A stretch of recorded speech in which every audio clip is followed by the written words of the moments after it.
Ayan, so may mga bagong pasok dito sa live ko sa kabila. Ayan yung Mantra PH, ako yan. Dalawa yung account ko. Yung isa kasi pang affiliate yun. Eto naman isa, yan yung account ko. May strap na nakakasama yung evolution. So pag evolution is, yun, brake, handbrake yung kasama niya ganito. Pag naman J-Lab, strap. So kung bibili ka ng strap, pag Solana yung binili mo, papalit ka ng pedal. Katulad ng J-Lab, ganito may butas. Ayan siya.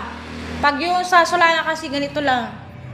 So kailangan nyo magpalit ng ng pedal pag Solana kasi yan yung Solana, preno yung kasama niya. Then dito naman sa J-Lab is strap. Ano ba yun, mama? Ma? Ginawa mo na naman dyan. Yawa talaga si Miming. Pwede mo mag-request ng